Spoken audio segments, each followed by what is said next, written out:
Hi friends, இப்போ இந்த கிளாஸில் ஒரிஜினல் 2015ல் IBPS கிளர்க்கில் மெயின்ஸ் எக்ஸாமில் கேட்ட ரீசனிங் கொஷின்ஸை இப்போ நம்ம சால்வ் பண்ண போகிறோம்.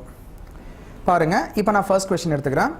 இங்கே கேள்வி என்னென்னா, if it is possible to make only one meaningful word from 2nd, 6th, 7th and 9th letters of the word electrical, using each letter only once, second letter of that word is your answer. If more than one such word can be formed, your answer is X, and if no such word can be formed, your answer is Z. இதுதான் கொடுத்துருக்காங்க. அதாவது இந்த கேள்வி என்னன்னா, நான் இங்கே electrical கொடுத்துருக்க இந்த வார்த்தையை ஃபர்ஸ்ட் எழுதிக்கிறேன். பாருங்க, எலக்ட்ரிக்கல் அதை எழுதிக்கிறேன்.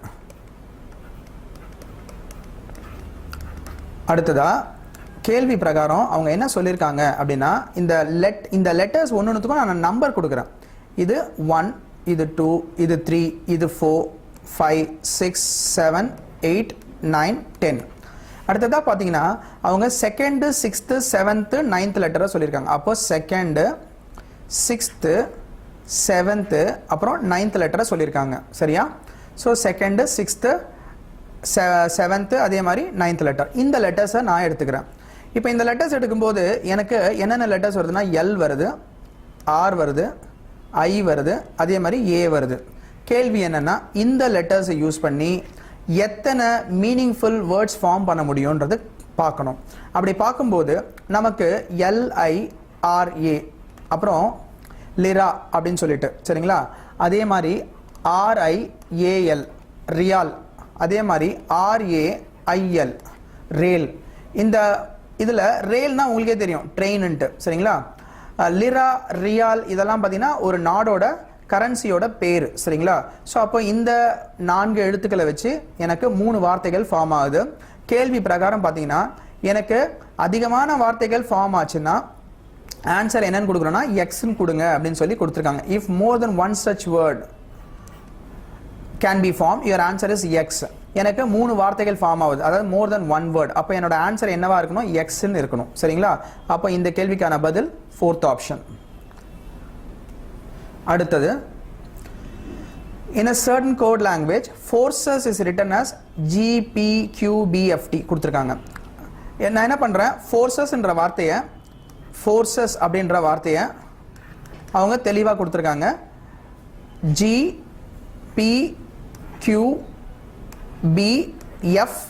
அப்படின்னு சொல்லிட்டு என்னன்னா இதை கோடிங்கில் கொடுத்துருக்காங்க. இப்போ பாருங்க, எஃப்ன்றது எனக்கு ஜியா மாறி இருக்கு. இங்க பாருங்க, எஃப்ன்றது ஜியா மாறி இருக்குதுன்னா ஒரு எழுத்து ஃபார்வர்டு, கரெக்டுங்களா? அப்போ +1 லெட்டர். அப்புறம் ஓன்றது என்னவா மாறி இருக்கு அப்படின்னு பார்க்கும்போது அகெயின் பியா மாறி இருக்கு, அகெயின் +1 லெட்டர், சரிங்களா? அடுத்ததா பாருங்க, ஆர்ன்றது எனக்கு என்னவா மாறி இருக்கு? கியூவா மாறி இருக்கு. இப்போ ஆர்ன்றது கியூனா ரிவர்ஸ்ல போயிருக்கு, சரிங்களா? அதாவது -1 லெட்டர். ஆர்ன்றது கியூன்றது ரிவர்ஸ், -1 லெட்டர். அப்புறம் சின்றது எனக்கு பி. சின்றது பின்றது அகைன் பார்த்தீங்கன்னா எப்பவுமே நீங்க கர்சர் தான் பார்க்கணும், சரியா? ஸோ சின்றது பியா மாறி இருக்குன்னா அகைன் எனக்கு -1 லெட்டர். அப்புறம் ஈன்றது எஃப்ஆ மாறி இருக்கு, அது அகைன் இது என்னன்னா +1 லெட்டர். அகைன் எஸ்ன்றது டிஆ மாறி இருக்கு, again it is also +1 letter. அப்போனா எனக்கு என்ன பேட்டர்ன்னா plus plus minus minus plus plus, அவ்வளோதான். இதுதான் பேட்டர்ன். இந்த பேட்டர்னில் தான் என்ன பண்ணியிருக்காங்க, கோடிங் அதாவது கோடிங் செஞ்சுருக்காங்க. ஃபோர்ஸஸ்ன்ற வார்த்தையை GPQBFTன்னு கோடிங் பண்ணியிருக்காங்க. தேவையில்லாமல் இந்த ஸ்டோர்ஸ்ன்ற வார்த்தையும் என்ன கோடிங் கொடுத்துருக்காங்கன்னு நீங்கள் பார்த்து டைமை வேஸ்ட் பண்ண வேணாம், விட்டுடுங்க. ஏன்னா இங்கே நம்ம கண்டுபிடிச்சிட்டோம். இப்போ நான் என்ன பண்ணுறேன், கேள்வியில் கொடுத்துருக்க வார்த்தை என்ன? ஆன்சர்ன்ற வேர்டு. ஸோ இப்போ ஆன்சர்ன்ற வார்த்தையை நான் மாற்றணும் கோடிங் பிரகாரம், கரெக்டுங்களா? ஸோ இப்போ ஆன்சர் என்ற வார்த்தையை கோடிங் பிரகாரம் நல்லா புரிஞ்சுங்க. ஃபர்ஸ்ட் 2 லெட்டர்ஸ் +1 லெட்டரும், அடுத்த 2 லெட்டர்ஸ் -1 லெட்டரும், லாஸ்ட் 2 லெட்டர்ஸ் +1 லெட்டர்ஸும் பண்ணணும். ஸோ ஃபர்ஸ்ட் 2 லெட்டர்ஸ் ஏனா எனக்கு என்னவா மாறும் அப்படின்னு தெரியும் உங்களுக்கு. ஏனா பி, கரெக்டுங்களா? அப்புறம் என்னன்னா எனக்கு என்னவா மாறுது? ஓ, அடுத்த லெட்டர் ஓ. அப்புறம் இங்க -1 லெட்டர் வரணும். அப்போ எஸ்னா முன்னாடி லெட்டர் என்ன? எஸ்க்கு முன்னாடி லெட்டர் ஆர், சரிங்களா? அதே மாதிரி டபிள்யூக்கு முன்னாடி லெட்டர் -1 லெட்டர், அப்போ என்ன வரும்? டபிள்யூக்கு முன்னாடி லெட்டர் வி. அப்புறம் ஈக்கு அடுத்த லெட்டர், ஈக்கு அடுத்த லெட்டர்னா என்ன வரும் எனக்கு? எஃப், சரிங்களா? அதே மாதிரி ஆருக்கு அடுத்த லெட்டர், ஆருக்கு அடுத்த லெட்டர்னா என்ன வந்துடும் எனக்கு? எஸ். அப்போ நான் எனக்கு BORVFS தான் சாய்ஸ். பி அது பாருங்கள் ஃபர்ஸ்ட் சாய்ஸ் BORVFS. அப்போது ஆன்சர் சாய்ஸ் எது தான்? ஃபர்ஸ்ட் சாய்ஸ் தான். சரி, அடுத்த கேள்வி பார்ப்போம். How many such pairs of letters are there in the word politics, in each of which has as many letters between them in the word in both forward and backward direction as there are in the English alphabetical series? இங்கே ஒன்றுமே இல்லை, உங்களுக்கு புரியறதுக்காக நான் சொல்கிறேன். இங்கே என்னென்னா பாலிடிக்ஸ்ன்ற வார்த்தை இருக்குது பாருங்கள். நான் சும்மா எழுதுகிறேன் பாலிடிக்ஸ்ன்ற வார்த்தையை. பாலிடிக்ஸ் அந்த வார்த்தையை எழுதிக்கிறேன். இங்கே என்னென்னா நல்லா பாருங்கள், நான் சும்மா டைரெக்டாக ஒரே ஒரு ஆன்சரை டைரெக்டாக உங்களுக்கு சொல்கிறேன். இப்போது IJKL, ஐக்கும் எல்லுக்கும் இந்த பாருங்கள், இங்கே எல் இருக்குது, இங்கே ஐ இருக்குது. இந்த ஐக்கும் எல்லுக்கும் பார்த்தீங்கன்னா ஒரிஜினல் ABCDயில் நடுவில் எத்தனை லெட்டர்ஸ் இருக்குன்னு பாருங்களேன். இங்கே ஐ இருக்குது, இங்கே எல் இருக்குது. இது நடுவில் ஐக்கும் எல்லுக்கும் நடுவில் எத்தனை லெட்டர்ஸ் இருக்குது? 2 லெட்டர்ஸ் இருக்குது. சரிங்களா? அதே மாதிரி தான் இங்கேயும் ஐக்கும் எல்லுக்கும் நடுவில் எத்தனை லெட்டர்ஸ் இருக்குது? 2 லெட்டர்ஸ் இருக்குது. அப்போது இதை நம்ம ஒரு பேர்ன்னு சொல்லுவோம். இந்த மாதிரி இப்போ பார்த்தீங்கன்னா அவங்க தெளிவாக கொடுத்துருக்காங்க, போத் ஃபார்வர்ட் அண்ட் பேக்வேர்ட் அப்படின்னு சொல்லி கொடுத்துருக்காங்க டைரக்ஷன்ஸ். சரிங்களா?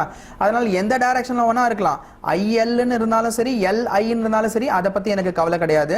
ஆனால் நடுவில் இருக்கிற எழுத்துக்கள் இந்த இடத்துல இருக்க நடுவில் இருக்க எழுத்துக்களும் ஒரிஜினல் ABCDயில் இருக்க நடுவில் இருக்க எழுத்துக்களும் ஒரே கவுண்டிங்கில் இருக்கணும், அதாவது ஒரே எண்ணிக்கையில் இருக்கணும். அதுதான் நமக்கு இங்கே தேவை. இப்போ இந்த மாதிரி சம்மெல்லாம் எப்படி நம்ம சால்வ் பண்ணுறது அப்படின்னு பார்க்கும்போது, ஒன்று நீங்கள் பொறுமையாக பார்த்து சால்வ் பண்ணலாம், அதுக்கு டைம் பத்தாது எக்ஸாமில். இதை கொஞ்சம் டிஃப்ரெண்ட்டாக யோசித்து சால்வ் பண்ணோன்னா என்ன பண்ணலாம் அப்படின்னு பார்க்கும்போது ரொம்ப சிம்பிள். நீங்கள் இங்கே P இருக்குங்களா, இப்போது Pக்கு அடுத்த லெட்டர் என்ன அப்படின்னு பார்க்கும்போது Q. நான் Qன்னு சொல்கிறேன், ஆனால் இங்கே என்ன இருக்குது? O இருக்குது, அப்போ வராது. அப்புறம் பாருங்கள் R, அப்புறம் எஸ். நான் சொல்கிற எழுத்து, அதாவது நான் சொல்கிறது ABCD ஆர்டரில் சொல்லிட்டு இருக்கேன், ஆனால் இங்கே இருக்கிற ஒரு எழுத்துக்கும் அடுத்தடுத்த லெட்டருக்கு என்னோட கர்சரை மாற்றிக்கிட்டே இருக்கேன். கவனிங்க, Pன்றது ABCD பிரகாரம் Pக்கு அடுத்த லெட்டர் என்ன வரும் ABCD பிரகாரம்னு பார்த்தா Q வரும், ஆனால் இங்கே O இருக்குது.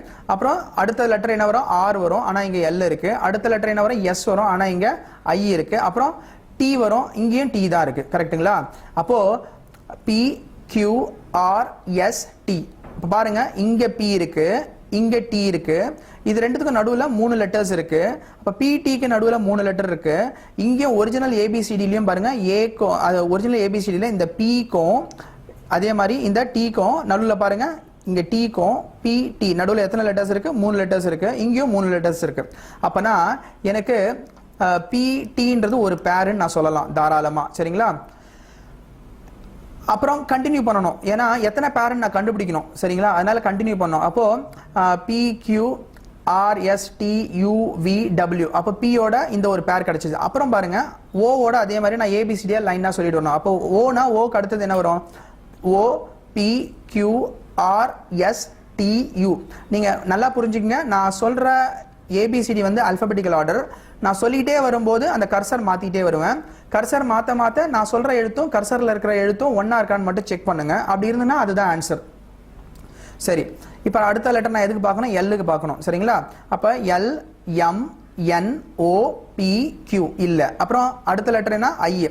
அப்போ ஐக்கு பார்த்தீங்கன்னா IJKLM இல்லை. அப்புறம் பார்த்தீங்கன்னா அடுத்த லெட்டர் T. T பார்த்தீங்கன்னா என்ன வரும்? எனக்கு TUVW. அப்புறம் IJK. அப்புறம் சினா சிக்கு அடுத்து CD. அப்புறம் எஸ்ஸுக்கு எதுவும் இல்லை, அதை விட்டுறோம். இப்போ என்ன பண்ணோம்? ஃபார்வர்டாக தானே நம்ம பார்த்துருக்கோம். இப்போ திருப்பி என்ன பண்ணோம்? பேக்வேர்டாக பார்க்கணும். பேக்வேர்ட்னா எஸ்ல இருந்து இதே மாதிரி ABCD சொல்லிட்டு வரணும். ஸோ எஸ் TUVWXYZ இல்லை. அப்புறம் CDEFGHI இல்லை.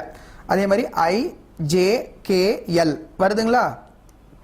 அப்போ IJKLன்னு வரும்போது பார்த்தீங்கன்னா ஐயும் எல்லும் எனக்கு ஒரு பேரா கிடைக்குதா? IL ஒரு பேர் கிடைக்குதுங்களா இல்லையா? IJKLMN. சரி, இப்போ அடுத்ததான் வந்து T பாருங்க. Tக்கு அப்படின்னு வரும்போது TUVWX.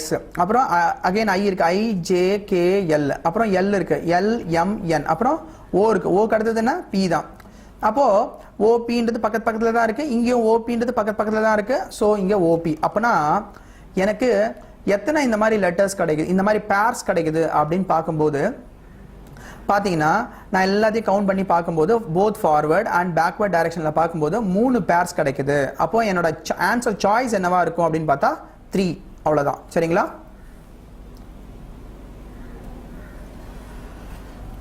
அடுத்தது R is father of T, B is the only son of T, T is married to G, G is the mother of M, O is married to M.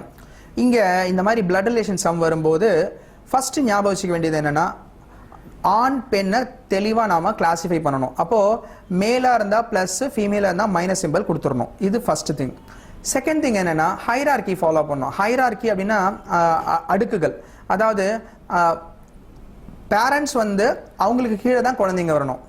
அதே மாதிரி தாத்தா பாட்டி பேரண்ட்ஸ்க்கும் மேலே வரணும். இப்போ நீங்க வந்து ஒரு படிக்கட்டில் நிற்கிறீங்கன்னா உங்களுக்கு மேல் படிக்கட்டில் உங்களோட அப்பா அம்மா இருக்கணும், அதுக்கும் மேல் படிக்கட்டில் உங்களோட தாத்தா பாட்டி இருக்கணும். அவ்வளோதான். இந்த